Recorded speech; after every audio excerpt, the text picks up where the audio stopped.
Shakti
എത്രയോ ആയിരക്കണക്കിന് ജനങ്ങൾ ലോകത്ത് നിന്ന് മാറ്റപ്പെട്ടു.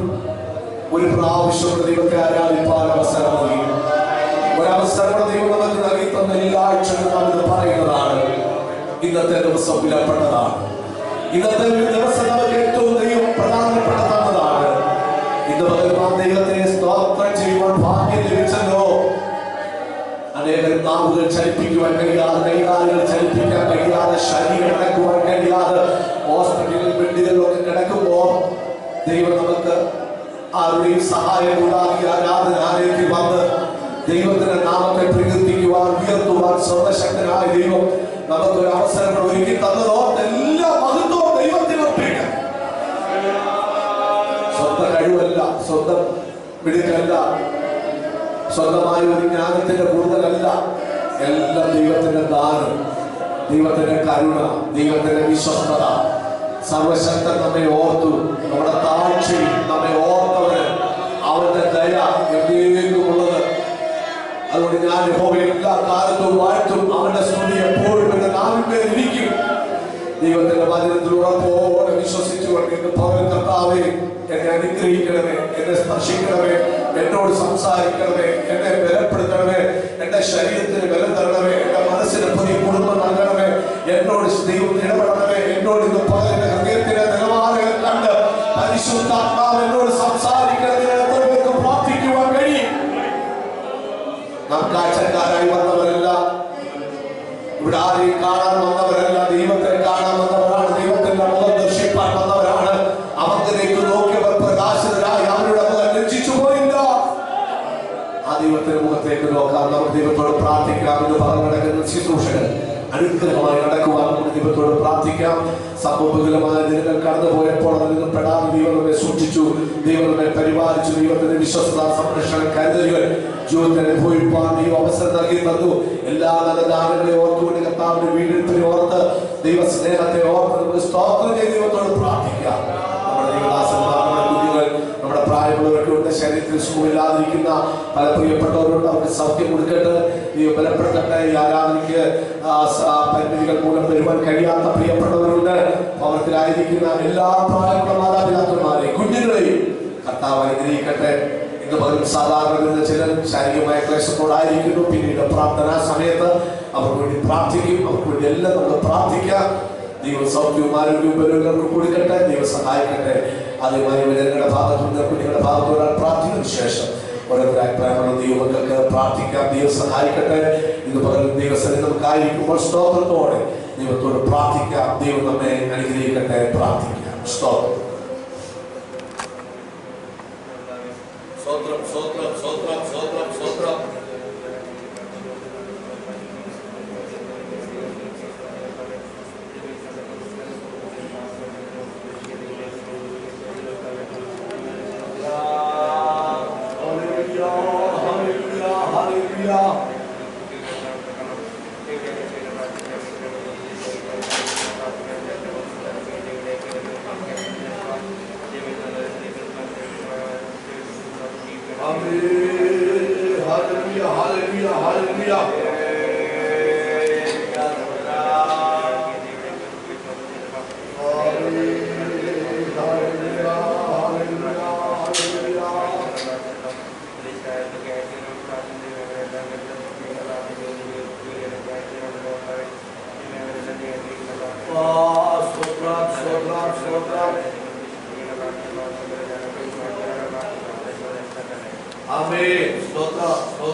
ും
പ്രാപിക്കുന്ന ആ സ്വർഗ്ഗനാഥന്റെ കരങ്ങളിലേക്ക് നമ്മെ സമർപ്പിക്കാം. മുള്ളപ്പാലത്തിൽ പ്രിയ ശബരിച്ചാരൻ ടി സാമുവൽ അവർ പ്രാർത്ഥിക്കും. നമുക്ക് ഒരുമിച്ച് സ്തോത്രത്തോടെ തുടർന്നുള്ള ശുശ്രൂഷയ്ക്കായി പ്രാർത്ഥിക്കാം. ദൈവം നമ്മെ ബലപ്പെടുത്തട്ടെ. പ്രാർത്ഥിക്കും.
Praise the Lord.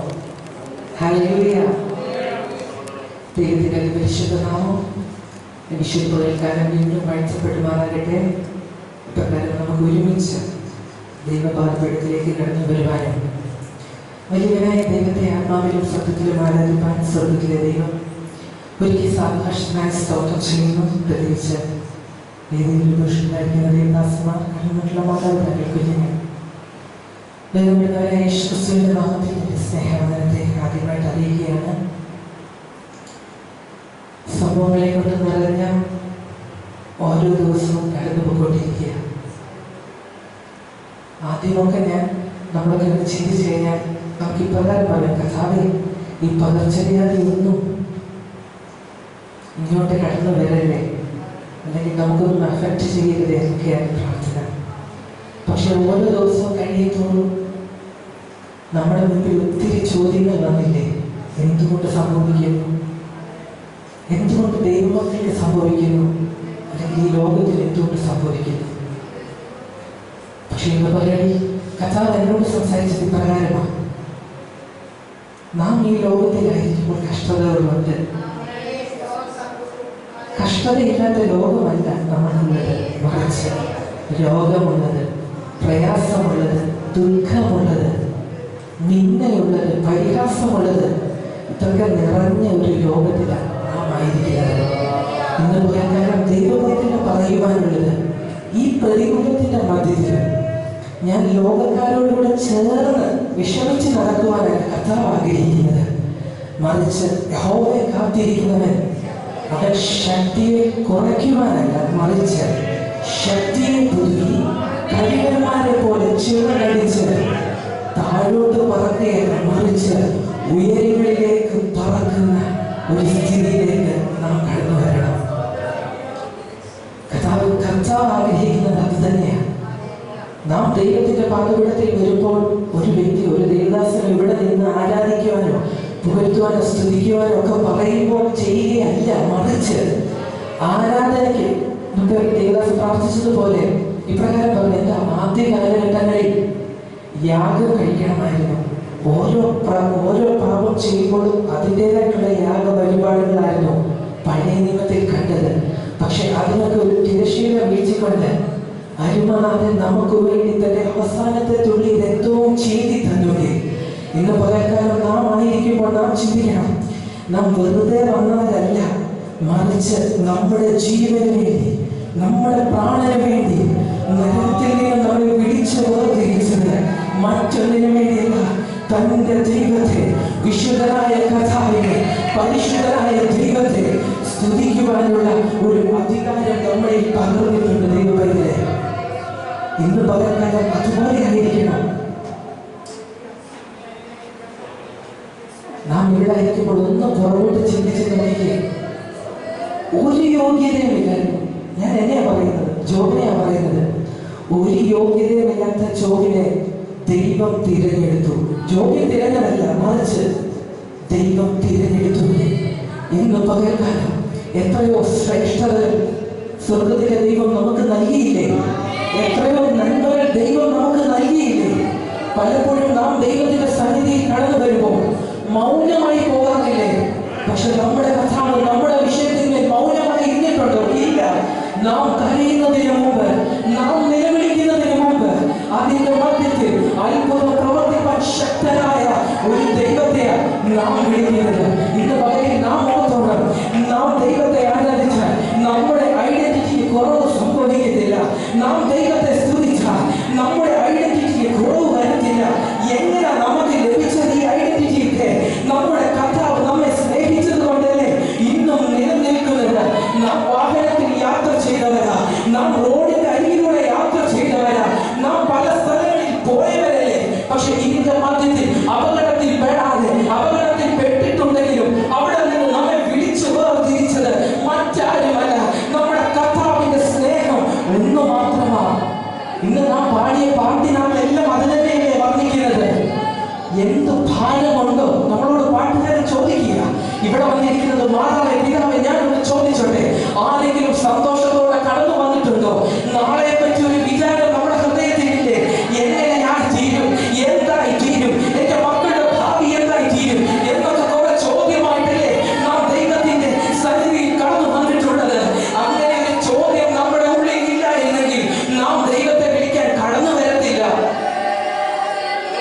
പക്ഷെ ഒരു കാര്യം നാം ധൈര്യത്തോടെ പറയണം, എന്നെ നിർമ്മിച്ച കർത്താവ്, എന്നെ വിളിച്ചു വേർതിരിച്ച കർത്താവ്, കർത്താവിനറിയാം എന്റെ കാര്യം നന്നായിട്ട് നടത്താൻ.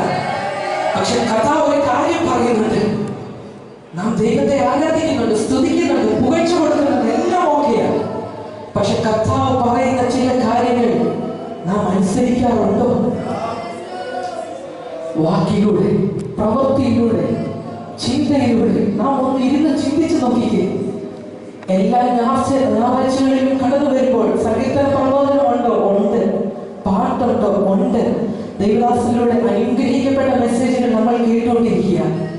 പക്ഷെ എത്ര വചനം നമ്മുടെ ഹൃദയത്തിന് ഒരു ചേഞ്ച് വരുത്തിയിട്ടുണ്ട്?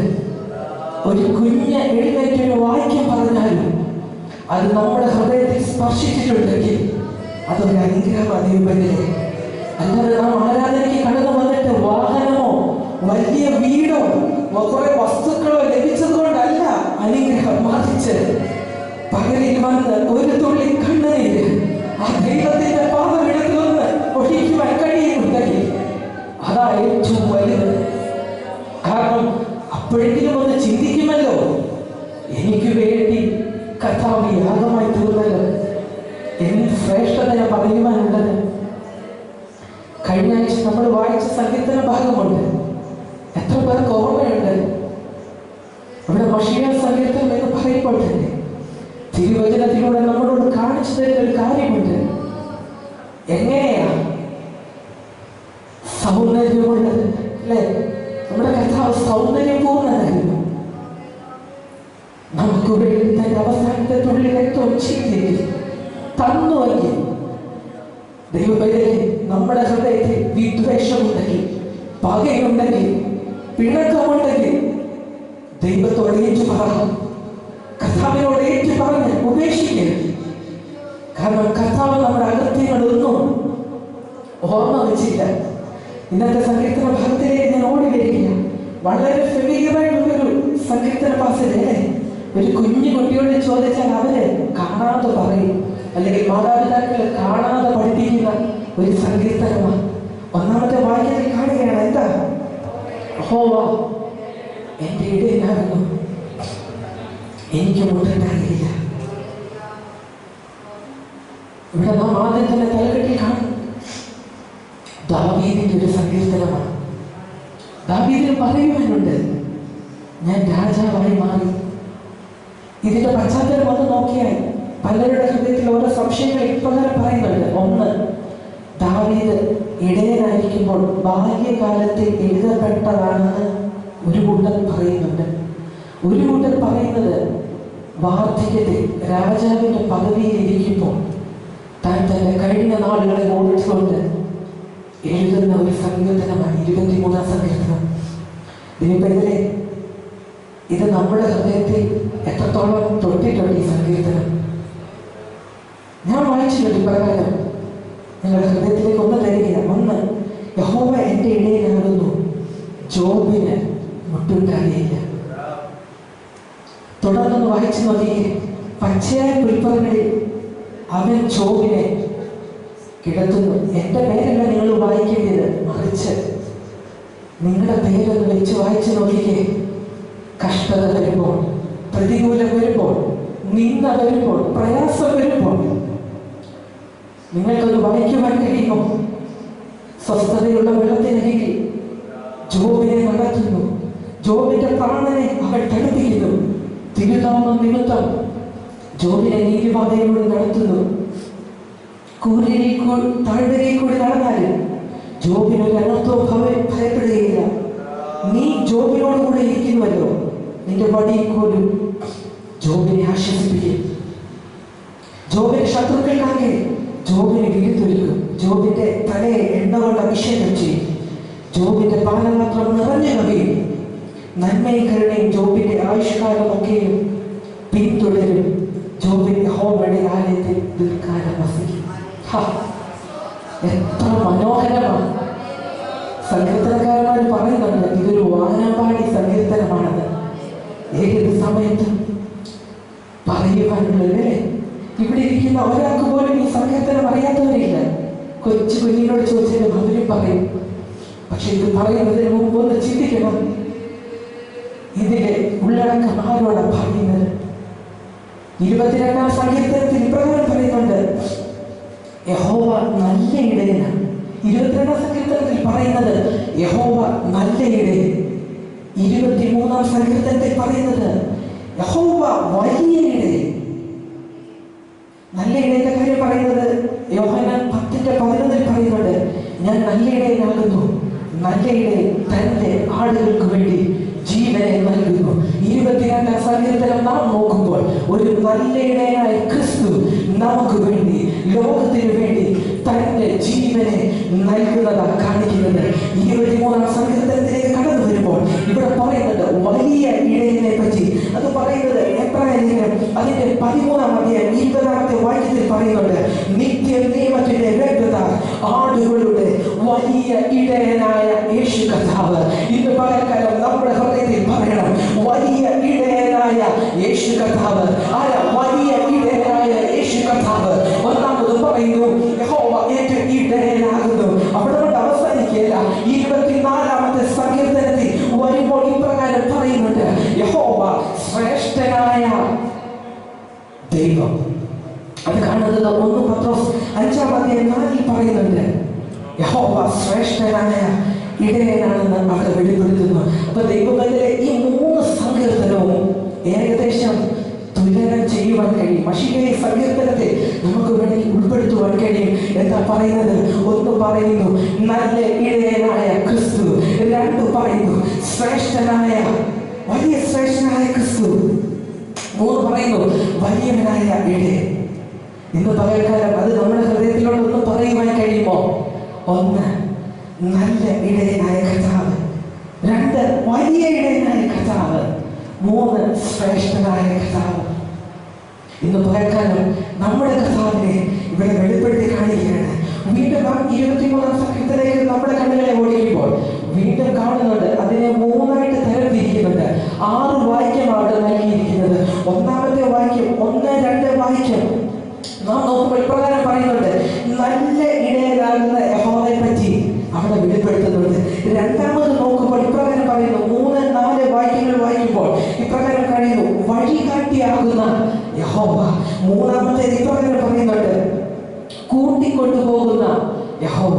അപ്പൊ 3 യഹോവയെ വീണ്ടും അവിടെ വെളിപ്പെടുത്തുകയാണ്. നാം ചിന്തിക്കണം. ഒന്നാമത്തെ ഭാഗത്തിൽ കാണുന്നു, 22-ാമത്തെ അധ്യായത്തിൽ കാണുന്നത് ക്രൂശ, 23-ാമത്തെ അധ്യായത്തിൽ കാണുന്നത് ഇടയനും വടിയുമാണ്, 24-ാമത്തെ സങ്കീർത്തനത്തിൽ കാണുന്നത് മറ്റൊന്നുമല്ല, രാജാവിന്റെ കിരീടമാണ്. 24-ാമത്തെ സങ്കീർത്തനത്തിൽ കാണുന്നത് വീണ്ടും അവിടെ കൊണ്ട് അവസാനിക്കുകയല്ല. 22-ാമത്തെ സങ്കീർത്തനത്തിൽ ക്രിസ്തു രക്ഷകനാണ്. 23-ാമത്തെ സങ്കീർത്തനത്തിൽ തൃപ്തിപ്പെടുത്തുന്ന ഒരു ദൈവമാണ്. 24-ാമത്തെ സങ്കീർത്തനത്തിൽ പറയുന്നുണ്ട് അവൻ രാജാവായ കർത്താവാണ്. അവിടെ കൊണ്ട് അവസാനിക്കുന്നില്ല. 22-ൽ യഹോവ മരിച്ചുവെങ്കിൽ 23-ാമത്തെ സങ്കീർത്തനത്തിൽ അവൻ ജീവിക്കുന്നു. അവിടെ കൊണ്ട് അവസാനിക്കില്ല. 24-ാമത്തെ സങ്കീർത്തനത്തിൽ പറയുകയാണ് നമ്മുടെ കർത്താവ് വരാറായി, നമ്മുടെ കർത്താവ് വരാറായി. മരണത്തെ ജയിച്ച ഒരു ശ്രേഷ്ഠ ഇടയനായ കർത്താവാണ് നമ്മുടെ കർത്താവ്. 22-ൽ പറയുന്നുണ്ട് കഴിഞ്ഞ കാലത്തെ പറ്റി പറയുന്നുണ്ട്, 23-ൽ ഇപ്പോഴത്തെ കാലത്തെ പറ്റി പറയുന്നുണ്ട്, 24-ാം സങ്കീർത്തനത്തിൽ വരുവാനുള്ള കാലത്തെ പറ്റി പറയുന്നുണ്ട്. ഇങ്ങനെ അടുക്കും ചിട്ടയോട് കൂടെയാണ് തിരുവചനം നമുക്ക് കാണുവാൻ സാധിക്കുന്നത്. 22-ാമത്തെ സങ്കീർത്തനത്തിൽ വീണ്ടും പറയുന്നുണ്ട് ആടുകൾക്ക് വേണ്ടി ജീവനെ നൽകി. 22-ാമത്തെ സങ്കീർത്തനം കഴിഞ്ഞ ആഴ്ചത്തെ സങ്കീർത്തനം മറന്നു പോകാതിരിക്കാനാണ് ഇപ്രകാരം പറയുന്നത്. 23-ൽ പറയുന്നുണ്ട് ആടുകൾക്ക് വേണ്ടി തന്റെ സ്നേഹം കൊടുത്തു. 22-ൽ ജീവനെ നൽകിയെങ്കിൽ 23-ാമത്തെ സങ്കീർത്തനത്തിൽ സ്നേഹത്തെ നൽകുന്ന ഒരു കർത്താവിനെ കാണുന്നത്. 24 പറയുന്നുണ്ട് അവൻ പ്രത്യക്ഷനാകുമ്പോൾ തന്റെ പ്രകാശം തന്റെ മക്കളിൽ വരും. തീർച്ചയായും ഇന്ന് പകൽക്കാലം നമുക്ക് ആനന്ദിപ്പാൻ, നമുക്ക് പറയുവാനുള്ള ഒരു കർത്താവ്, നമ്മുടെ കർത്താവിന്റെ വരവ് ആസന്നമായിരിക്കുക.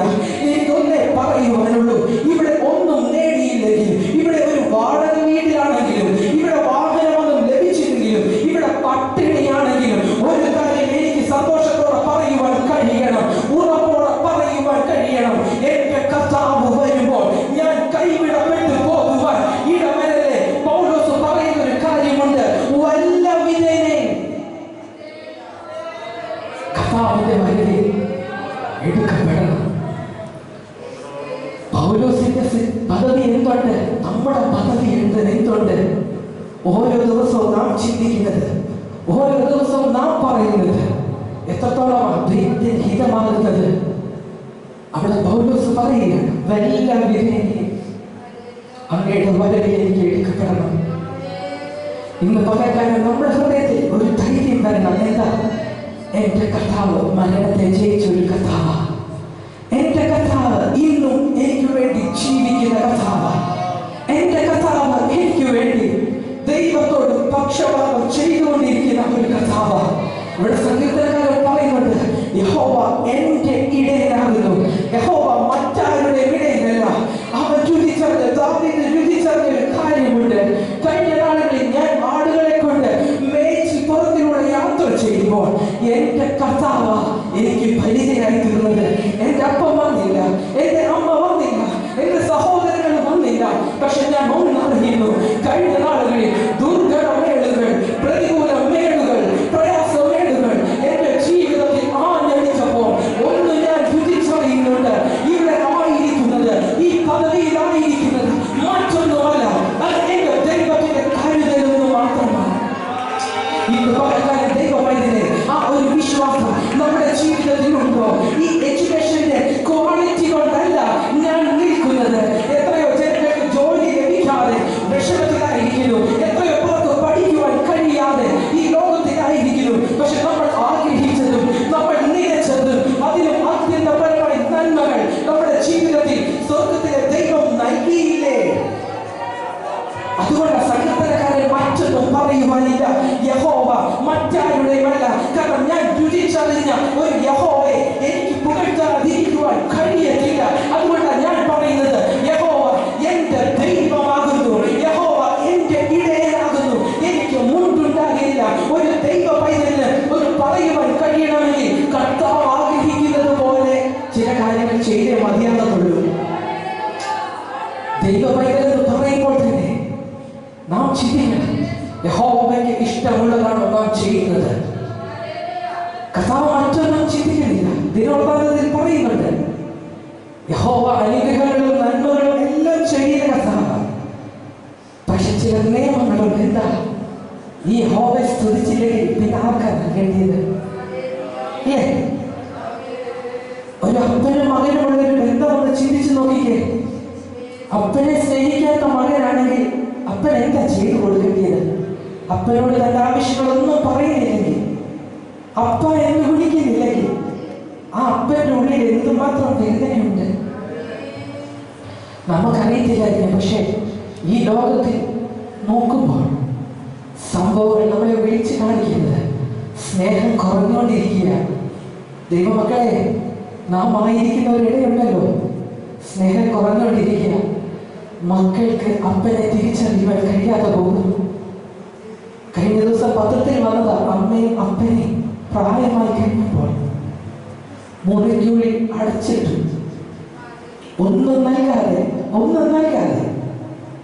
അപ്പനെ ലോകത്തിൽ നിന്ന് മാറ്റപ്പെട്ടു, പട്ടിണി കിടന്ന്. ഒന്ന് ചിന്തിച്ചു നോക്കിയേ, ആ അപ്പനും അമ്മയും ആ കുഞ്ഞിനെ എന്തുമാത്രം സ്നേഹിച്ച വളർത്തിയത്. പക്ഷെ അവനൊരു നിലയിലെത്തിയപ്പോൾ, അവനവന്റെ കാര്യം നോക്കിയപ്പോൾ അവൻ മറ്റൊന്നും നോക്കിയില്ല. അമ്മയെ നോക്കിയില്ല, അപ്പനെ നോക്കിയില്ല. അവരുടെ ജീവൻ ആ ലോകത്തിൽ നിന്ന് മാറ്റപ്പെടണം. എന്നെ കേൾക്കുന്ന കുഞ്ഞുങ്ങളെ, നമ്മുടെ അപ്പനും അമ്മയ്ക്ക് ചിലപ്പോൾ സൗന്ദര്യം കുറഞ്ഞു പോയെന്ന് വന്നേക്കാം, വിദ്യാഭ്യാസം കുറഞ്ഞു പോയെന്ന് വന്നേക്കാം, പറയത്തക്ക ജോലിയൊന്നും വന്നില്ലെന്ന് വന്നേക്കാം. പക്ഷേ നമ്മുടെ ഹൃദയത്തിൽ ഒരു ചിന്ത വേണം, എനിക്ക് അപ്പനെ തന്നത് സ്വർഗത്തിലെ കർത്താവാണ്, എനിക്ക് അമ്മയെ തന്നത് സ്വർഗത്തിലെ ദൈവമാണ്. നാം പലപ്പോഴും ദൈവസന്നിധി അല്ലെങ്കിൽ മാതാപിതാക്കളുടെ മുൻപിൽ പിണങ്ങുമ്പോഴും അവർ സ്നേഹിക്കുന്നില്ലേ, അവർ മാനിക്കുന്നില്ലേ, അവർ ചോദിക്കുന്നതൊക്കെ തരുന്നില്ലേ? അപ്രകാരം ഒരു ചിന്ത വേണമെങ്കിൽ മറ്റൊന്നും ചിന്തിക്കില്ല. ഈ ദൈവത്തെ നിങ്ങളുടെ ഉള്ളിലേക്ക് ഒന്ന് വിളിക്കുവാൻ കഴിയുമോ? ഈ ദൈവത്തെ കൂടുതലായിട്ടൊന്ന് സ്നേഹിക്കുവാൻ കഴിയുമോ? അങ്ങനെയുള്ള ഒരു ദൈവവൈദ്യം പറയുവാൻ കഴിയും.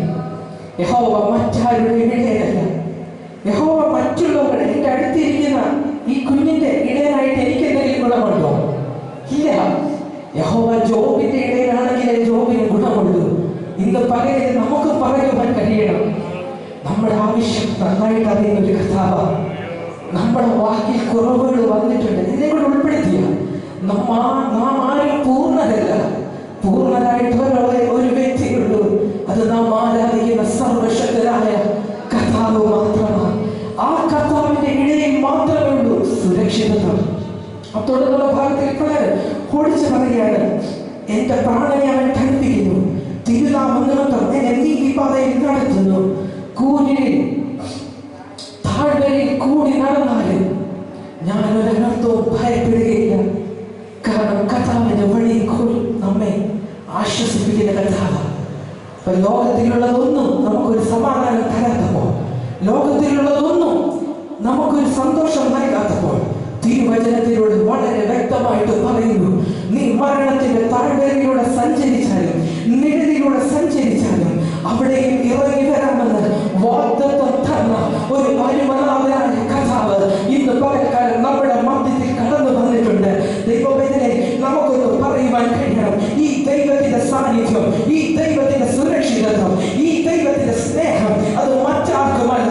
അത് ഞാൻ അനുഭവിച്ചറിയുവാൻ, ഞങ്ങളുടെ സഭ അനുഭവിച്ചറിയുവാൻ, ഞങ്ങളുടെ ദേശം അനുഭവിച്ചറിയുവാൻ, ഞങ്ങളുടെ ലോകം അനുഭവിച്ചറിയുവാൻ ഇടയാക്കണമേ എന്നൊന്ന് പ്രാർത്ഥിക്കുവാൻ കഴിയുമോ? ദൈവവേദനെ ധൈര്യത്തോടെ പറയുവാൻ കഴിയണം, നമ്മുടെ കർത്താവ് നമ്മെ സ്നേഹിക്കുന്ന കർത്താവ്. ഇവിടെ വീണ്ടും പറയുന്നുണ്ട്, 6 വാക്യത്തിൽ വളരെ വ്യക്തമായിട്ട് പറയുന്നുണ്ട്, എന്തു പറഞ്ഞാലും അത് അനുസരിക്കാൻ മാത്രമാണ് നമ്മുടെ ആഗ്രഹം. അല്ലേ? ഇവിടെ പറയുന്നുണ്ട്, ഇടയനെ അനുസരിച്ചാൽ, ഇടയന്റെ പാതയിലൂടെ നാം സഞ്ചരിച്ചാൽ നമ്മുടെ ജീവിതത്തിൽ ലഭിക്കുന്ന ചില ഭാഗ്യം, 1 മുട്ടുണ്ടാകുകയില്ല, 2 അവൻ നമ്മെ കിടത്തുവാൻ അനുവദിക്കും, 3 അവൻ നമ്മെ നടത്തും, 4 അവൻ നമ്മെ തണുപ്പിക്കും, 5 ഭയപ്പെടുത്തുവാൻ അവൻ അനുവദിക്കുകയില്ല, 6 ആശ്വസിപ്പിക്കുന്ന ദൈവം, 7 വീര്യം തുല്ലിക്കുന്ന ദൈവം, 8 അഭിഷേകം പകരുന്ന ദൈവം, 9 നിറഞ്ഞ കവിയുന്ന ഒരു ആത്മാവിനെ ദൈവം നൽകും. 10 പിന്തുടരുവാൻ കഴിയും. 11 ദീർഘകാലം വസിക്കുവാൻ കഴിയും. ഇന്ന് പകൽക്കാലം നമുക്ക് പറയുവാൻ കഴിയണം, ഞാൻ മറ്റാരെയുമല്ല ആശ്രയിക്കുന്നത്, എൻ്റെ യഹോവയോട് പറ്റിച്ചേരുവാൻ, എൻ്റെ യഹോവയുടെ സാന്നിധ്യം കൂടുതലായിട്ട് അനുഭവിച്ചറിയുവാൻ ആ ഒരു ഹൃദയം ഞങ്ങൾക്ക് ആവശ്യമാണ്. ആ ഒരു ഹൃദയം ഞങ്ങളിൽ പകർന്നു തരണമേ. അതുകൊണ്ട് സങ്കീർത്തനക്കാരൻ പറയുന്നത്, യഹോവയുടെ ആലയത്തിൽ ദീർഘകാലം വസിക്കും. ദൈവമക്കളെല്ലാം ഒരുമിച്ച് ചേർന്ന് വന്ന് സഭയിൽ താമസിക്കും എന്നല്ല, മറിച്ച് ദൈവത്തിന്റെ സാന്നിധ്യം ഏത് നിമിഷവും തിരിച്ചറിയുവാൻ, ദൈവസന്നിധിയിലേക്ക് കടന്നു വരുമ്പോൾ മാത്രമല്ല കർത്താവിന്റെ സാന്നിധ്യം നമ്മോട് കൂടെയുള്ളത്.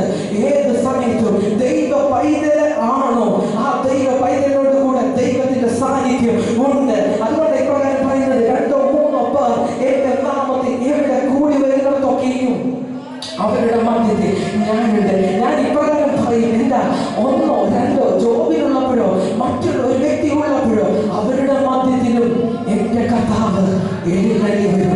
ആ വാഗ്ദത്തം ചെയ്ത കർത്താവിൽ നമുക്ക് മുൻപോട്ട് പോകുമ്പോൾ ഉറച്ച വിശ്വാസത്തോടെ ധൈര്യത്തോടെ പിൻപറ്റിക്കൊണ്ട് നമുക്ക് ജീവിക്കാം. നമ്മുടെ കർത്താവ് അവൻ ശ്രേഷ്ഠനായ കർത്താവ്, നമ്മുടെ കർത്താവ് അവൻ വലിയ കർത്താവ്, നമ്മുടെ കർത്താവ് നമുക്ക് വേണ്ടി തന്റെ അവസാനത്തെ തുള്ളി രക്തവും ചീന്തി നമ്മെ വിലയ്ക്ക് വാങ്ങിയ ആ കർത്താവിനെ നമുക്ക് സ്നേഹിക്കാം, സേവിക്കാം. ഈ വചനങ്ങളെ ദൈവം നമ്മെ അനുഗ്രഹിക്കുമാറാകട്ടെ. പ്രകാരം സമയത്താണ് ദൈവദാസനോട് സഭയോടും നന്ദി അറിയിക്കുന്നു. ദൈവം നമ്മെ അനുഗ്രഹിക്കുമാറാകട്ടെ.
ജോലിയോടുള്ള ബന്ധത്തിലും നമ്മുടെ വേലയോടുള്ള ബന്ധത്തിലും വിദ്യാഭ്യാസമുള്ള ബന്ധത്തിലുമായിരിക്കുന്ന ഞങ്ങളുടെ പ്രിയപ്പെട്ടവരുണ്ട്. അമേരിക്കൻ പ്രദേശത്ത്, ഗൾഫ് രാജ്യങ്ങളിൽ, ഓസ്ട്രേലിയയിലും മറ്റ് യൂറോപ്യൻ രാജ്യങ്ങളിലായിരിക്കും ഞങ്ങളുടെ പ്രിയപ്പെട്ടവരെ ഈ സമയത്ത് ഓർത്ത് പ്രാർത്ഥിക്കും. ഇവിടെ എല്ലാവരെയും ഒന്നിച്ച് അനുഗ്രഹിക്കും. ഇവിടെ എടുത്തിരിക്കുന്ന സ്തോത്ര കാഴ്ചയുടെ ശാംശത്തെ ഓർത്ത് പ്രാർത്ഥിക്കുന്നു. ധാരാളം പ്രതിഫലം കൊടുക്കണം. എല്ലാവരുടെയും മുട്ടുകള്, പ്രയാസങ്ങള്, ബുദ്ധിമുട്ടുകൾ ദൈവം മാറ്റി കൊടുക്കുന്നു.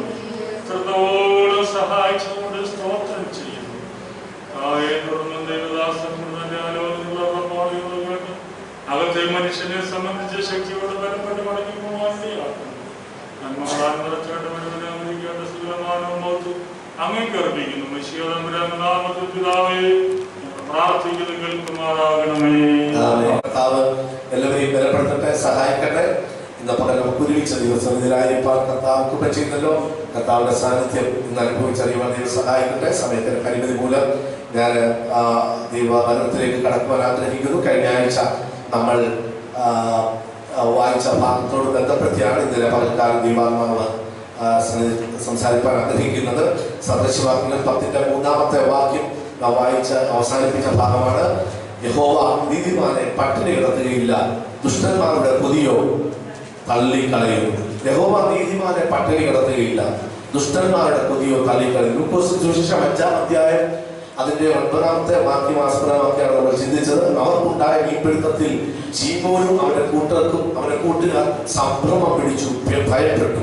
അതാണ് ഒരു തിക്കിത്തിരക്ക്, ഒരു തിരക്ക് ഹൃദയത്തിനകത്തുണ്ടെങ്കിൽ അവിടെ യേശു ആ പടകിൽ നിന്ന് സമീപത്ത് ഗലീല കടലിന്റെ അവിടെ നിന്ന് സംസാരിച്ചപ്പോൾ ജനത്തിന്റെ തിരക്ക് കാരണം യേശു ശീമോന്റെ പടകിൽ കയറി സംസാരിക്കുകയാണ്. അവിടെ ജനങ്ങൾ യേശുവിനെ തിക്കിത്തിരക്കിക്കൊണ്ടിരിക്കുക. അങ്ങനെ ഒരു ആവേശം, ഒരു വളരെ താല്പര്യം ആ വിഷയത്തിലുണ്ടായി. അവർ വരുമ്പോഴാണ് ശീമോനും കൂട്ടുകാരും വല കഴിയിക്കൊണ്ട് പടമൊക്കെ വിട്ട് അവർ വീട്ടിലോട്ട് പോകാറുള്ള മീൻപിടുത്തമൊന്നും കിട്ടിയില്ല. അധ്വാനിച്ചിട്ട് ക്ഷീണിച്ച് മനസ്സുമെടുത്തവരായി അവരിയ്ക്കുന്ന സമയത്ത് വീട്ടിൽ പോകാൻ വേണ്ടി ക്രമീകരണം ചെയ്യുമ്പോഴാണ് യേശു അവിടേക്ക് വരുന്നത്. ഇന്ന് പകരം എന്നോട് ദൈവാത്മാവ് ചില ചിന്തകൾ, ചില ആലോചനകൾ, ദൂതുകൾ ദൈവസഭയോട് പറയാൻ നൽകിയിട്ടുണ്ട്. അത് ഞാൻ പറഞ്ഞ് ദൈവസഭ ഇരിപ്പാൻ ആഗ്രഹിക്കുന്നു. 5-ന്റെ ലൂക്കോസിന്റെ സുവിശേഷം നാം വായിച്ച വാക്യം മറക്കരുത്. യഹോവ നീതിമാനെ പട്ടിണി കിടത്തുകയില്ല, ദുഷ്ടന്മാരുടെ കൊതിയോ തള്ളിക്കളയുന്നു.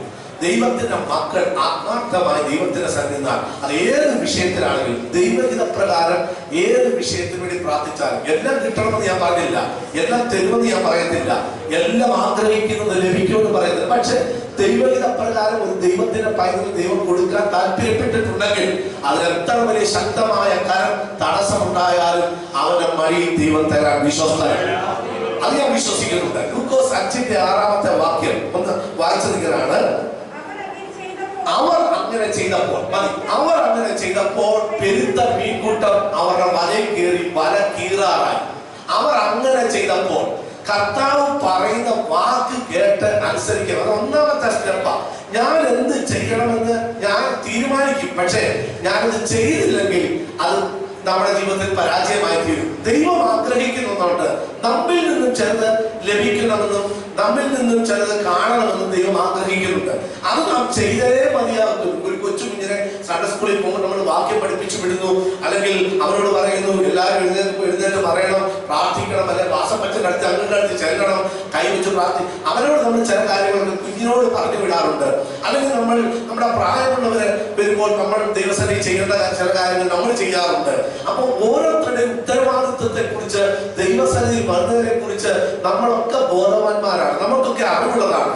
അല്ല നമ്മൾ ഇരിക്കുക, നമ്മളൊന്നും ചെയ്യുന്നില്ല, ചെയ്യേണ്ട പ്രവൃത്തി ചെയ്യാതെ എല്ലാം ദൈവത്തിൽ നിന്ന് പ്രതീക്ഷിച്ചിരിക്കുക. നമ്മിൽ നിന്നും ചിലത് ദൈവം പ്രതീക്ഷിക്കുന്നുണ്ട്. എന്റെ പ്രവൃത്തിയിലൂടെ, എന്റെ ജീവിതത്തിലൂടെ, എന്റെ ജീവിതത്തിലെ എല്ലാ രംഗങ്ങളിൽ നിന്നും സർവശക്തനായ ദൈവം ചിലത് ഈ ഭൂമിയിൽ ഞാൻ ജീവിക്കുമ്പോൾ തന്നെ, ഞാൻ അധ്വാനിക്കുമ്പോൾ തന്നെ, ഞാൻ ഈ ഭൂമിയിൽ എന്റെ കുടുംബത്തിന് വേണ്ടി അധ്വാനിക്കുമ്പോൾ, സമൂഹത്തിന് വേണ്ടിയൊക്കെ പ്രവർത്തിക്കുമ്പോൾ തന്നെ ദൈവം, സർവശക്തനായ ദൈവം എന്നിൽ നിന്ന് ചില കാര്യങ്ങൾ പ്രതീക്ഷിക്കുന്നുണ്ട്. അത് ദൈവത്തിന് കൊതിയുണ്ടായിട്ടല്ല, അത് ദൈവത്തിന് വലിയ നമ്മളങ്ങനെ ചെയ്തില്ലെങ്കിൽ ദൈവത്തിന്റെ ശക്തി കുറഞ്ഞു പോകുന്നത് കൊണ്ടും അല്ല. പിന്നെയോ ദൈവത്തിന്റെ സൃഷ്ടിയായതുകൊണ്ട് മനുഷ്യനെ കുറിച്ച്, പ്രത്യേകിച്ച് ദൈവത്തിന്റെ പൈതലിനെ കുറിച്ച് ഈ ഭൂമിയിൽ അവൻ ആയുസ്സും ആരോഗ്യവും ബലവും ഒക്കെ കൊടുത്തിരിക്കുമ്പോൾ ആ വ്യക്തിയെ കുറിച്ച് ദൈവം ചിലത് പ്രതീക്ഷിക്കുന്നുണ്ട്. അത് ചെയ്യാൻ നാം തയ്യാറാകുമ്പോൾ, അത് ചെയ്യാൻ നാം സമർപ്പിതമാകുമ്പോൾ, അത് ചെയ്യാൻ നാം താല്പര്യപ്പെടുമ്പോൾ സർവശക്തനായ ദൈവത്തിന്റെ വഴികൾ നമുക്ക് വേണ്ടി തുറക്കപ്പെടുകയാണ്. വല വീശിക്കൊണ്ടിരുന്ന ശീമോനും കൂട്ടുകാരും അവർ രാത്രി മുഴുവനും അധ്വാനിച്ചു. അവർക്കൊന്നും കിട്ടാതെ അവർ ക്ഷീണിച്ച് മനസ്സുമെടുത്ത് മറ്റുള്ളവരുടെ മുമ്പിൽ ചോദിക്കുമ്പോൾ നല്ല മറുപടി പോലും പറയാൻ പറ്റുന്നില്ല. അവരോട് ചോദിക്കുക, മീൻബലം കിട്ടിയോ? ഞാൻ കഴിഞ്ഞ ആഴ്ച പറഞ്ഞു, ഒന്നും കിട്ടിയില്ല, ഒന്നും പറയണ്ട. ഇന്നലത്തെ സന്തോഷം അവർക്കില്ല, കഴിഞ്ഞ ആഴ്ചത്തെ സന്തോഷമില്ല, കഴിഞ്ഞ മാസത്തെ സന്തോഷമില്ല. വലയൊക്കെ കിട്ടി, 10 മീനെ കിട്ടിയപ്പോൾ സന്തോഷം ഒന്നും ഇപ്പോൾ ഇവർക്കില്ല. ഇവർ മുഖം കാണുമ്പോഴേ അറിയാം ഇവർ നിരാശപ്പെട്ടവരാ, ഇവർക്ക് വേദനപ്പെട്ടവരാ. ഇവരോട് ചോദിച്ചാൽ തന്നെ അവർ പറയും, കളിയാക്കാൻ ചോദിക്കുന്ന ചോദ്യം. അവർ വല വീശിക്കൊണ്ട് കഴുകി കളഞ്ഞ് അതിനെ അഴുക്കൊക്കെ കളഞ്ഞിട്ട് അവർ വലയെ ചുറ്റി വീട്ടിൽ പോവുക കൊണ്ടുവെക്കാൻ വേണ്ടി. പക്ഷേ അവിടെ നോക്കണേ, അവരുടെ പ്രതീക്ഷ പോലെയല്ല കർത്താവ് അവിടെ വന്നു. അവരുടെ പടം തന്നെ തിരഞ്ഞെടുത്തു, അവരുടെ വന്നു. അവരോട് പറയുകയാണ്, അവർ കർത്താവിനോട് പറയും, കർത്താവ് നിന്റെ വാക്കിന് ഞങ്ങൾ എന്ത് ചെയ്യാം, നിന്റെ വാക്കിന് ഞങ്ങൾ വലയിറക്കാം. അവര് മനസ്സ് മടുത്തവർ ഒരിക്കലും അങ്ങനെ പറയത്തില്ല. മനസ്സ് മടുത്തിരിക്കുന്നവർ ഒരിക്കലും പറയാൻ സാധ്യതയില്ല. പക്ഷേ ശിമോൻ പത്രോസ് പറയാണ്, അങ്ങയുടെ വാക്കിൽ ഞങ്ങൾ വലയിറക്കാം. വചനം അനുസരിക്കാൻ തയ്യാറുണ്ടോ? ദൈവവചനം കേൾക്കാൻ തയ്യാറുണ്ടോ? ദൈവസന്നിധിയിൽ കടന്നു വരാൻ തയ്യാറുണ്ടോ? ഞാൻ മുമ്പേ ഓർപ്പിച്ചതുപോലെ ദൈവം ചിലത് നമ്മിൽ നിന്നും ആഗ്രഹിക്കുന്നത് ദൈവത്തിന് വേണ്ടി ചെയ്യാൻ തയ്യാറുണ്ടോ? അവിടെ ശൂന്യത മാറ്റാൻ കർത്താവ് തയ്യാറാണ്. അങ്ങോട്ട് വന്ന് ഇവിടെ ഫ്രീ കിറ്റ് കിട്ടുന്നത് അത് തരാനല്ല ദൈവം ഇരിക്കുന്നത്. അത് രാഷ്ട്രീയ പാർട്ടികൾ ഏതാണെങ്കിലും ചിലപ്പോൾ അവരുടെ ഇലക്ഷൻ തന്ത്രങ്ങളായിരിക്കാം, അല്ലെങ്കിൽ അവരുടെ കടപ്പാടുകളായിരിക്കാം, ചിലപ്പോൾ അതൊക്കെ നമുക്ക് ലഭിക്കേണ്ടത് കൊണ്ട് നമ്മുടെ കണ്ട് മനസ്സറിഞ്ഞ് തരുന്നതായിരിക്കാം. ഇതെല്ലാം ഈ ഭൂമിയിലുണ്ട്. ചിലപ്പോൾ നമ്മുടെ സഭയും അങ്ങനെ ചെയ്യും, സംഘടനയും അങ്ങനെ ചെയ്യും, രാഷ്ട്രീയവും അങ്ങനെ ചെയ്യും. പക്ഷേ ദൈവം ചെയ്യുന്നത് ഫ്രീ ആയിട്ട് തരത്തിലെന്ന് ഞാൻ പറഞ്ഞില്ല. പക്ഷേ ചുമ്മാതെ വരുന്നവരോട് ഓടിച്ചിട്ട് അനുഗ്രഹിക്കാൻ എനിക്കല്ല. നീ ആത്മാർത്ഥമായി ദൈവത്തിന് വേണ്ടി നിന്ന, ആത്മാർത്ഥമായി ദൈവത്തിന് വേണ്ടി പ്രവർത്തിച്ച, ആത്മാർത്ഥമായി ഒരു സ്തോത്രം പറഞ്ഞ, ആത്മാർത്ഥമായി കൈ അടിച്ച, ആത്മാർത്ഥമായി കാലുകൾ കയ്യിൽ വയ്യായിട്ടും ഈ ആരാധനയിൽ പങ്കെടുത്ത, ഇവിടെ പ്രത്യേകിച്ചൊന്നും ഈ യോഗം കഴിഞ്ഞ് സമ്മാനമായി തരത്തില്ല. പക്ഷേ ഉയരത്തിൽ ചില ഗിഫ്റ്റുകൾ നിന്റെ പകരുവാൻ ദൈവത്തിന് കഴിയും. ഉൽപ്പത്തി പുസ്തകം 22-ാം അധ്യായത്തിന്റെ 2-ാമത്തെ വാക്യം വായിച്ചേ. ഉൽപ്പത്തി പുസ്തകം 22-ന്റെ 2-ാമത്തെ വാക്യം.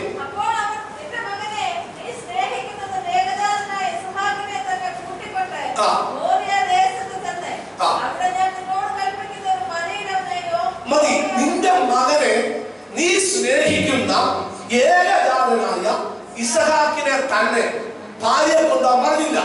നാട്ടുകാർ ഇതിനെ വാടകയ്ക്ക് എടുത്തുകൊണ്ട് പോകാൻ പറഞ്ഞില്ല. ആടുപാടുകൾ സ്വത്തുക്കൾ ഇഷ്ടംപോലെ അതിനെ പിടിച്ചോണ്ട് പോകാൻ പറഞ്ഞില്ല.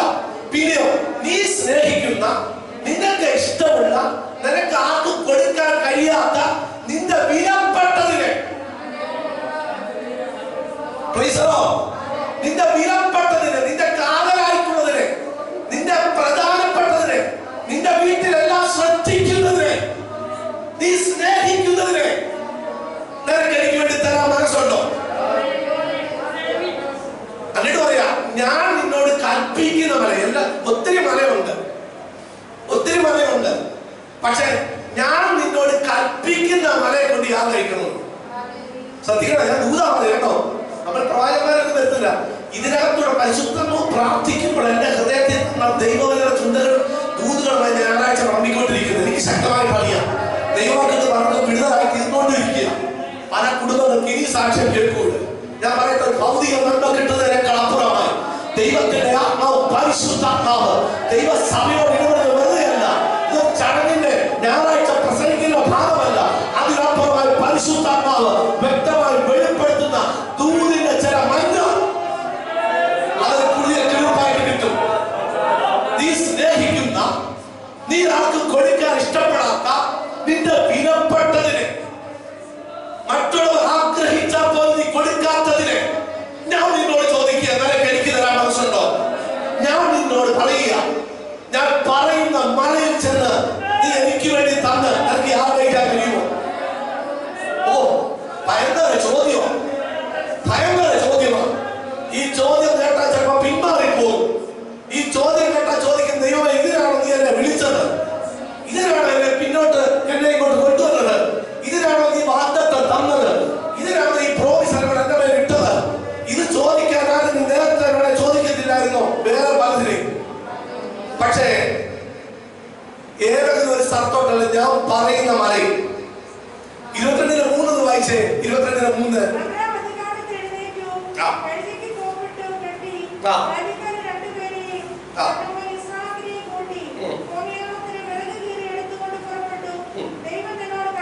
ദൈവം തന്നോട് കൽപ്പിച്ച സ്ഥലത്ത് തീരും പോയി.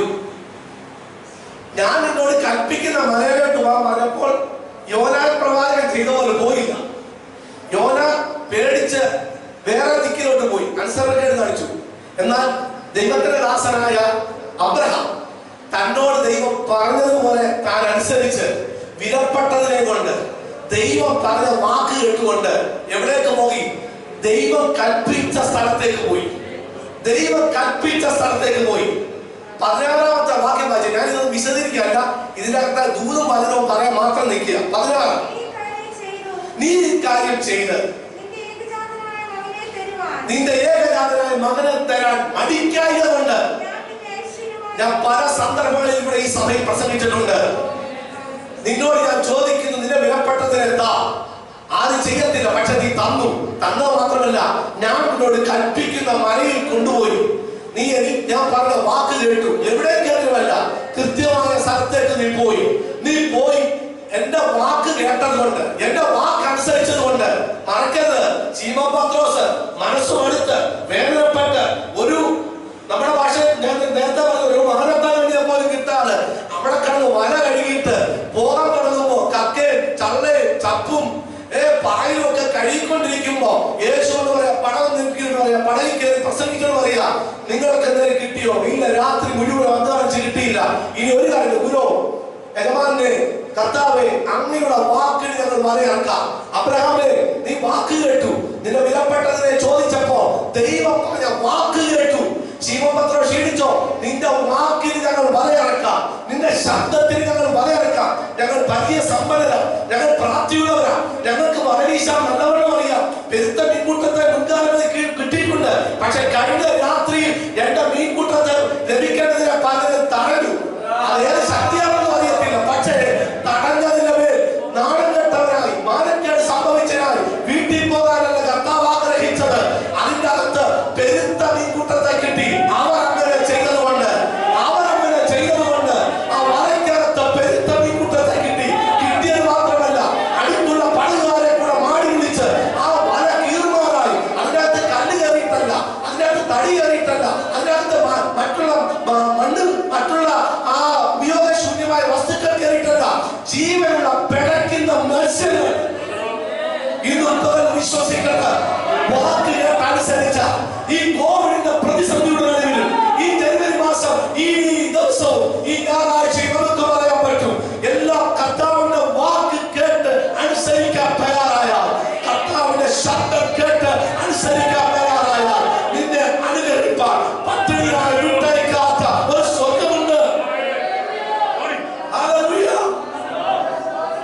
പലകടി വീട്ടിൽ പോകാമെന്ന് പറയും കൂട്ട്, പക്ഷേ അവിടെ കിട്ടി. അത് മാത്രമല്ല, അബ്രഹാമിന്റെ കാലത്തേക്ക് വരുമ്പോൾ ഞാൻ നിന്നെ, നീ ഈ കാര്യം ചെയ്തതുകൊണ്ട്. അപ്പൊ ദൈവജനൻ സാമിൽ നിന്ന് ആഗ്രഹിക്കുന്നു, ഈ മനുഷ്യന്റെ ജീവിതം നിരാശപ്പെടുന്നുണ്ട്. മനുഷ്യൻ ഈ കാലയളവിൽ, ഈ പ്രതിസന്ധിയുടെ നടുവിൽ കൺവെൻഷൻ പോലും അങ്ങനെ നടക്കുമ്പോ നമുക്ക് ദൈവസേനയെ വന്ന് ഈ പ്രതിസന്ധിയുടെ ഘട്ടത്തിൽ നമ്മളോട് പറയാൻ പറ്റും, ഈ കോവിഡിന്റെ മൂർദ്ധന്യ അവസ്ഥയിലും നമുക്ക് പേടിയില്ലാഞ്ഞിട്ടുള്ള പേടിയൊക്കെ ഉണ്ട്. പക്ഷേ ഇതിന്റെ അകത്തുനിന്ന് പറയാൻ പറ്റും, ഞാൻ അല്പസമയം ദൈവസേനയിൽ വന്നിരുന്ന് വളരെ കേൾക്കുന്നത്, പാട്ട് പാടുന്നത്, ആരാധിക്കുന്നത്, സ്തോത്രം ചെയ്യുന്നത്, ദൈവത്തെ മഹത്വപ്പെടുത്തുന്നതിന് പിന്നെ എന്നെ പ്രേരിപ്പിക്കുന്ന ചില ഘടകങ്ങളുണ്ട്. Hallelujah, hallelujah.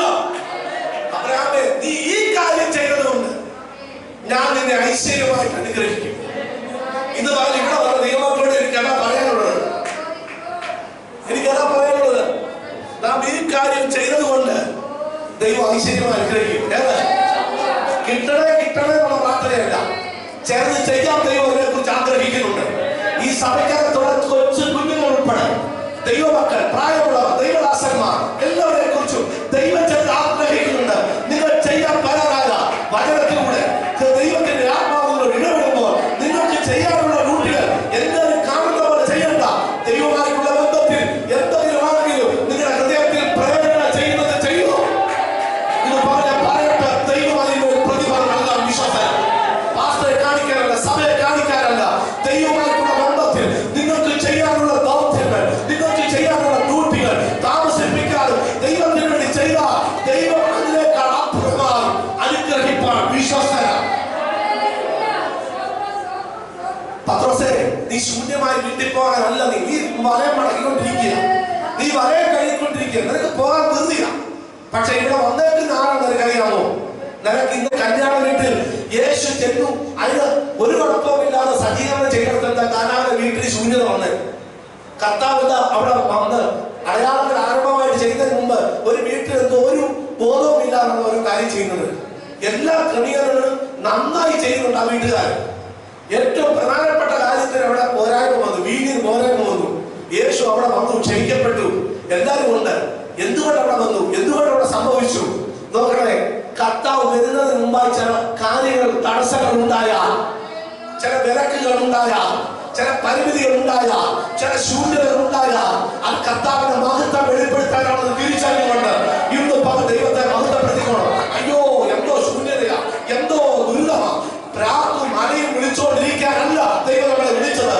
അതിനെ പിന്നിൽ കർത്താവേ, നീ തന്ന ശൂന്യതയ്ക്കായി, നീ തന്ന തടസ്സത്തിനായി, നീ വന്ന വിലക്കിനായി ഞാൻ എനിക്ക് സ്തോത്രം ചെയ്യുന്നു. കൊറോണയുടെ പീരീഡിലും ദൈവസഭയിൽ ദൈവത്തെ ആരാധിക്കുന്ന ദൈവമക്കൾക്ക് പറയാൻ കഴിയണം, കർത്താവേ തടസ്സം ഉണ്ടായി, പിന്നീട് കാര്യം നടന്നില്ല, മറ്റുള്ള കാര്യം നടന്നില്ല, പക്ഷെ ഞാൻ ഇന്ന് പകരം ദൈവത്തെ നന്ദിയോടെ സ്തുതിക്കുന്നു.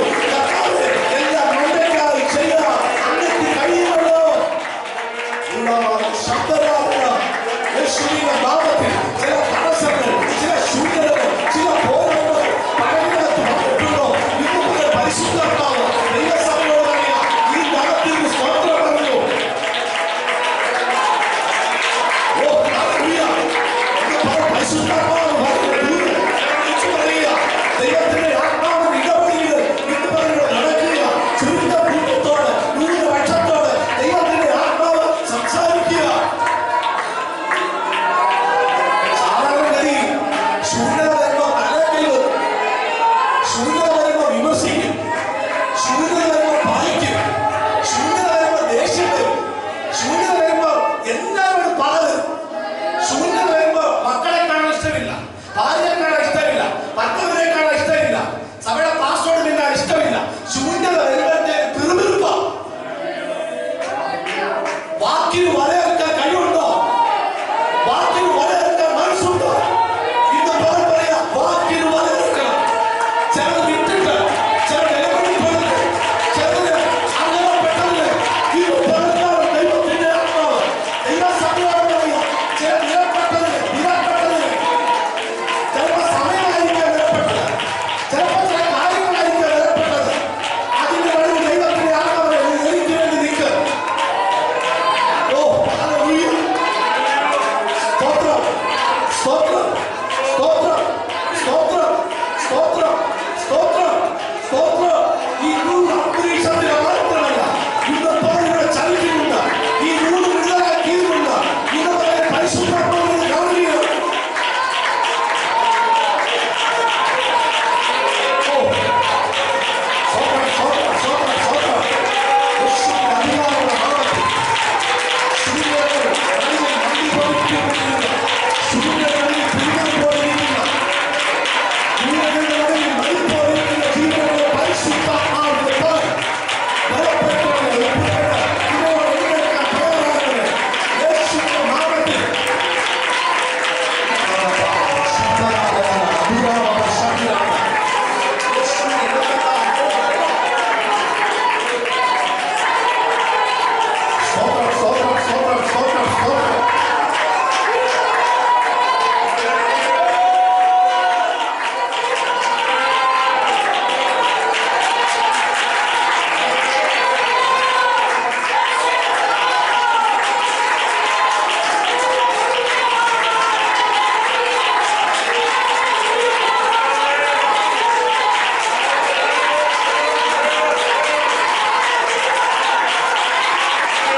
വലയൊന്നും കിട്ടാത്തപ്പോൾ ഈ പ്രസംഗിക്കുന്ന ഞാൻ ഉൾപ്പെടെ ചിലപ്പോൾ വിമർശിക്കും, പക വരും, യോഗത്തിന് പോലും താല്പര്യം വരത്തില്ല, പ്രാർത്ഥിക്കുന്നവരോടൊക്കെ പിറുപിറുപ്പുണ്ടാകും.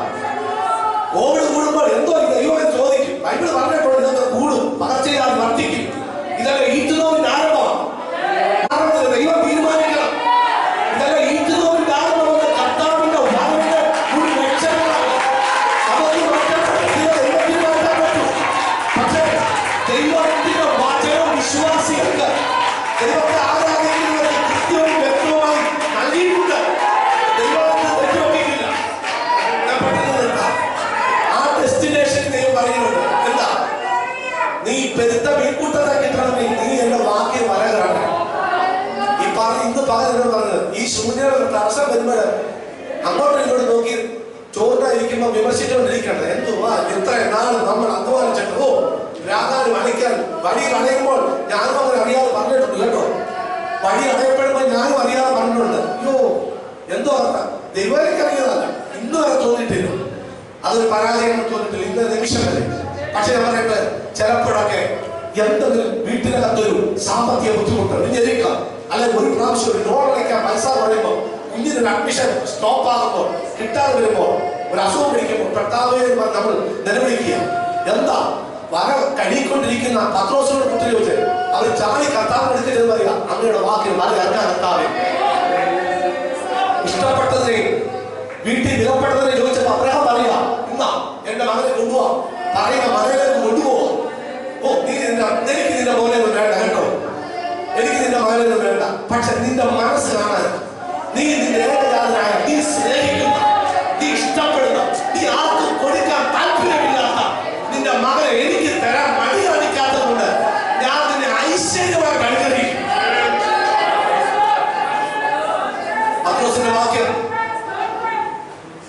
5:9 ഒന്ന് വായിച്ചാൽ 5:9 വാക്യം ഞാൻ വായിച്ചാൽ നിർത്തിയത് കഴിഞ്ഞ ആഴ്ച നിർത്തുന്നു. അവർക്കുണ്ടായ മീൻപിടുത്തത്തിൽ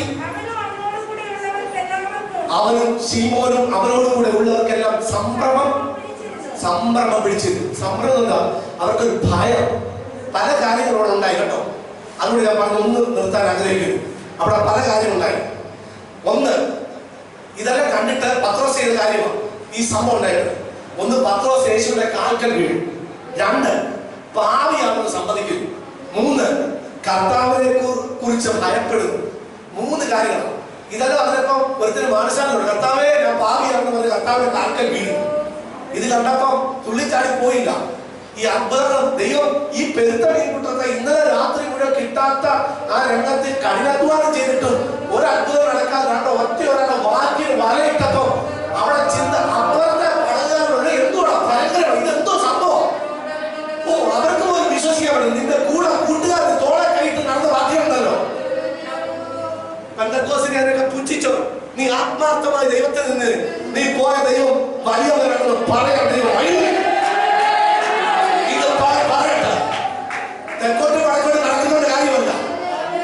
കൂടെ പഠിച്ചവരുടെ മുമ്പിൽ, കൂടെ യാത്ര ചെയ്തവരുടെ മുമ്പിൽ നീ ആത്മാർത്ഥമായി ദൈവത്തിന് വേണ്ടി നിന്ന ഇതുപോലെ കർത്താവിന്റെ നാമത്തിൽ ദൈവദാസൻ എന്ന് പറയട്ടെ, സംഭ്രമം ചിലരെ പിടിപ്പിക്കും. കൂട്ടർക്ക് സംഭ്രമം പിടിക്കും. നീ ആത്മാർത്ഥമായി കർത്താവിന്റെ വാക്കിലേക്ക് തയ്യാറായ നിന്റെ ജീവിതം, നിന്റെ ചരിത്രം മാറ്റുകയില്ല. വിശ്വസിക്കാൻ പറ്റുമോ? നീതിമായ പട്ടിണി കിടന്നില്ല. പക്ഷെ കുട്ടന്റെ കൊതി അവൻ തള്ളിക്കളി, കുട്ടന്റെ കൊതി അവൻ തള്ളിക്കളി. നീതിമായ പട്ടിണി കിടത്താത്തവൻ ഇന്നും പരിശുദ്ധാത്മാവ് ദൈവം എന്നോട് പറയുക, നീതിമായ പട്ടിണി കിടത്തില്ല, പക്ഷെ കുട്ടന്റെ കൊതിയെ തള്ളിക്കളി. എന്തോ ദൂത ഇന്ന് ഏറ്റെടുത്തോ. എന്നെ ഓർക്കണ്ട കേട്ടോ, ഇവിടുത്തെ പാസ്റ്റായിരിക്കും ഞാൻ, എന്നെ നീ ഓർക്കേണ്ടി. ഇന്ന് കർത്താവിന്റെ മുഖത്തേക്ക് നോക്ക്. ദൈവം ഇന്ന് പറഞ്ഞ എന്നോട് സംസാരിച്ചിട്ടുണ്ട്. സമർപ്പിക്കരുത്. ചെയ്യാനുള്ള കാര്യം ചെയ്യണം, ചെയ്യാനുള്ള കാര്യം ചെയ്യണം. അതിനുശേഷം കർത്താവിന്റെ മുഖത്തേക്ക് നോക്ക്. നിന്റെ വിശ്വാസം വലിയത്. കരടിയെ തള്ളിക്കളയ കർത്താവ് ശ്രമിച്ചിട്ടുണ്ട്. പക്ഷേ ആത്മാർത്ഥമായിട്ടല്ല. പക്ഷെ അതിന് നടുവിൽ കരടിയ സ്ത്രീയെ വാക്ക് കേട്ടു. ഇവിടേക്കുള്ള വേശ്യയിൽ 40 നായ്ക്കുട്ടികളെ ചിന്താറുണ്ട്. അത് കേട്ടപ്പോൾ കർത്താവിനെ എനിക്ക് ഇഷ്ടമാണ് സംഭവിക്കട്ടെ. എല്ലാ കണ്ണുകളും ദേശത്തെ കാണിക്കാം. എല്ലാ ദൈവങ്ങളും പ്രാർത്ഥിക്കും. എല്ലാ ദൈവങ്ങളും സ്വാതന്ത്ര്യം ചെയ്ത് പ്രാർത്ഥിക്കാം. ഇന്ന് കർത്താവ് ഒരു ഐശ്വര്യം അനുഗ്രഹിച്ചിട്ടുണ്ട്. ദൈവാത്മാവിന് ചിലരോട് സംസാരിച്ചിട്ടുണ്ട്. ഈ ലോകത്തിൽ ഇന്ന് ചിലരെ കൊണ്ടുവന്നത് പരിശുദ്ധാത്മാവിന് ഇടപെടാൻ വേണ്ടിയാണ്. ഇത് സാധാരണ ആരാധന യോഗമല്ല. ഇത് പറഞ്ഞൊരു വ്യത്യസ്തത ഇല്ലാതെ നടന്നിട്ടുണ്ട്. കുടുംബത്തിനകത്ത് ചില ഇരുട്ട് മാറിയിട്ടുണ്ട്. തലമുറകളെ വ്യാപരിക്കുന്ന ഇരുട്ടിന്റെ ശക്തി മാറിയിട്ടുണ്ട്.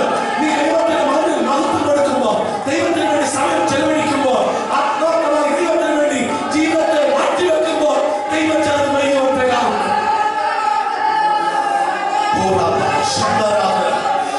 യേശുവിന്റെ നാമത്തിൽ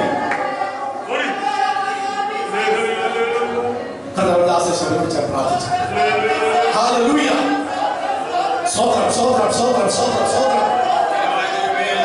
നല്ല പിതാവേ, ഓ ജീസസ്, നല്ല ആരാധനയ്ക്കായി ഞങ്ങൾ അങ്ങയെ സ്തുതിക്കുകയാണ്. ആദ്യം മുതൽ ഇതുവരെ നിന്റെ സാന്നിധ്യം കൊണ്ടുണ്ടായിരുന്ന കൃപയ്ക്കായി സ്തോത്രം. ഹല്ലേലൂയ. നല്ല പാട്ട് പാടുവാൻ കർത്താവ് സഹായിച്ചു, പ്രാർത്ഥിപ്പാൻ കർത്താവ് ഞങ്ങളെ ബലപ്പെടുത്തി. നല്ല സങ്കീർത്തനം നൽകി തന്നു, സാക്ഷ്യങ്ങളെ നൽകി തന്നു. ഇവിടെ നല്ല സാക്ഷ്യങ്ങൾ കേൾക്കാൻ കർത്താവ് സഹായിച്ചല്ലോ. അവസാനമായി ദൈവവചനത്തിൽ കൂടികളെ കേൾപ്പിച്ച വലിയ കൃപയ്ക്കായി സ്തോത്രം.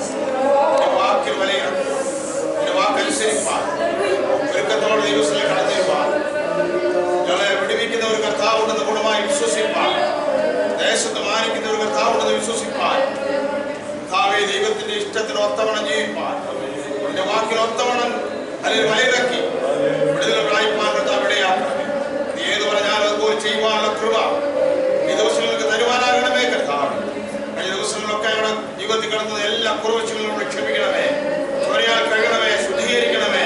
നിർമ്മലതയോട് പരമാർത്ഥത്തോട് കർത്താവിനെ സേവിപ്പാൻ കർത്താവ് ഇടയാക്കണമേ. അടുത്ത ആഴ്ച ജീവിപ്പാൻ ആവശ്യമായ ദൈവകൃപയാൽ ഞങ്ങളെ നിറയ്ക്കണമേ. ഈ പാപമുള്ള ലോകത്തിൽ, ദുഷ്ടതയുള്ള ലോകത്തില് കർത്താവിനെ സൂക്ഷിക്കണമേ, പരിപാലിക്കണമേ, സഹായിക്കണമേ കർത്താവ്. അഭിഷേകത്തിനെ ബലപ്പെടുത്തിയ കൃപയ്ക്കായി സ്തോത്രം. എല്ലാ പ്രിയപ്പെട്ട പ്രാവശ്യങ്ങളും ഓർത്ത് പ്രാർത്ഥിക്കുക. സ്വദേശത്തായിരിക്കും വിദേശത്തായിരിക്കുന്നവര്, ഭവനങ്ങളിലായിരിക്കുന്നവര്, ഇന്ന് പൽക്കാലം തലമുണങ്ങിയിരിക്കുന്ന പ്രിയപ്പെട്ടവർ, കർത്തൃഭൃത്യന്മാർ എല്ലാവരെയും ഞങ്ങൾ ഇന്ന് പൽക്കാലം ഒരു പ്രാവശ്യം ഓർത്ത് പ്രാർത്ഥിക്കും. ഇത്രത്തോളം ഞങ്ങളെ സഹായിക്കാൻ അനുഗ്രഹിക്കുകയും ചെയ്ത കൃപയ്ക്കായി സ്തോത്രം. പ്രാർത്ഥന കേട്ടതിനാൽ സ്തോത്രം. യേശു ക്രിസ്തുവിന്റെ നാമത്തിൽ തന്നെ ആമേൻ. അനുഗ്രഹത്തോടെ പോ അയക്കാം അടിയാരെ യഹോവയെ മനസ്സറിയുടയ മധുരയ വന്ദനം നിനക്കാമേ. മനസ്സറിയുടയ മധുരയ വന്ദനം നിനക്കാമേ. പിതാവായ ദൈവത്തിന്റെ സ്നേഹം, പുത്രനായ യേശുക്രിസ്തുവിന്റെ പരിശുദ്ധാത്മാവിന്റെ സഹവാസവും കൂട്ടായ്മയും പ്രാർത്ഥിച്ച വിഷയങ്ങളോട് ഈ ആരാധനയിൽ പങ്കെടുത്ത ദൈവമക്കളോട് ഭവനത്തിലായിരിക്കുന്ന കൂടി സഭയുടെ മുൻപോട്ടുള്ള എല്ലാ പ്രവർത്തനങ്ങളോടും കൂടി കർത്താവിന്റെ വരവിലുണ്ടായിരിക്കുമാറാകട്ടെ. ആമേൻ. കർത്താവായ യേശുക്രിസ്തു മുഖാന്തരം ഇന്ന് പകൽ നമുക്ക് ചേർന്ന് സ്തുതിക്കാം. ഹല്ലേലൂയ, ഹല്ലേലൂയ, ഹല്ലേലൂയ. ആമേൻ. കർത്താവായ യേശുവേ വരണമേ.